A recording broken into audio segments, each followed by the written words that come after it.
আজকে 2024 জুলাই বিপ্লবে যে সকল যোদ্ধারা এই স্বৈরাচারকে পতন ঘটানোর জন্য জীবন দিয়েছে তাদের রুহের মাগফিরাত কামনা করি এবং যারা এই হত্যাকাণ্ড ঘটিয়েছে, আহত করেছে, দেশের সম্পদ লুট করেছে তাদের বিচার দাবি। এখানে 5ই আগস্টের পরে 8ই আগস্ট বাংলাদেশে একটি অন্তর্বর্তীকালীন সরকার গঠিত হয়েছে।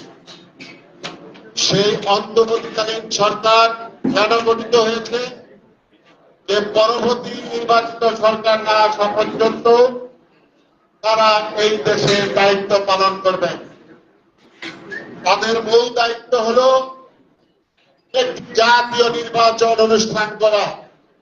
সেই জাতীয় নির্বাচন অনুষ্ঠানের জন্য যে সকল অত্যাবশ্যকীয় সংস্কার প্রয়োজন সেই সংস্কারগুলি করে দ্রুত সময়ের মধ্যে একটি নির্বাচন প্রদান করবেন এবং জনগণের নির্বাচিত সরকারের কাছে আপনারা ক্ষমতা হস্তান্তর করে আপনারা জায়গায় চলে যাবেন। কিন্তু আমরা ইদানিং কিছু বক্তব্য দেখছি, কিছু কথাবার্তা শুনছি। ইতিপূর্বে আমাদের সাথে অনেকে যুগপৎ আন্দোলন করছে, তারা আমার মনে হয় তারা বাংলাদেশে জাতীয় নির্বাচন চায়। তারা চায় এই বাংলাদেশে একটি দুর্বল সরকার, দুর্বল সরকার যারা চায় তারা হলো এই বাংলাদেশের মানুষের শত্রু, তারা স্বাধীনতা এবং সার্বভৌমত্বের শত্রু।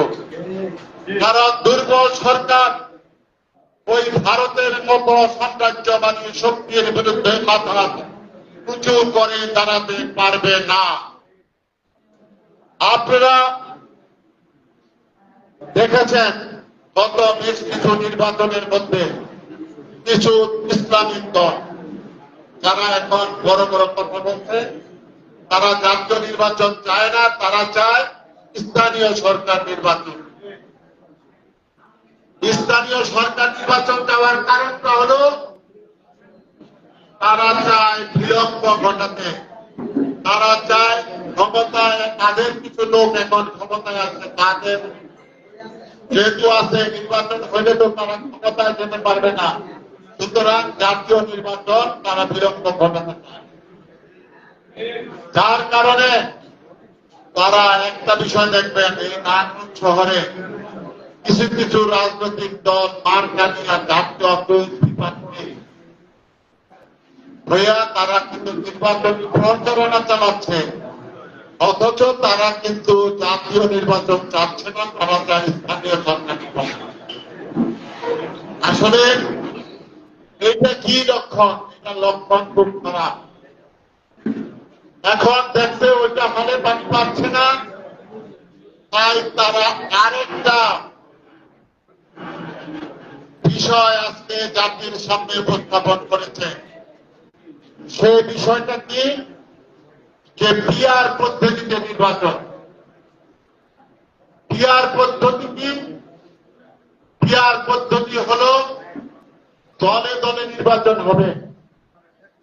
বিএনপি দাঁড়াবে, আরএসএস মার্কা থাকবে, অন্যান্য দল দাঁড়াবে, তাদের দলের মার্কা থাকবে।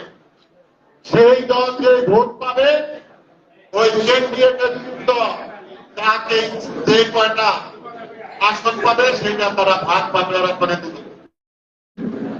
আজকে এই কথাগুলি বলার কারণ কি জানেন? কিছু দলের আপনারা ইতিমধ্যে কয়েকটা নির্বাচন দেখেছেন, সেই নির্বাচনে বাংলাদেশ জামাতে ইসলামী 4% ভোট পাচ্ছে। 4%। সেই 4% ভোট যদি হয় তাহলে পিআর পদ্ধতি হলে তারা 3-12টা আসন পাবে, এটা নিশ্চয়তা তারা চায়।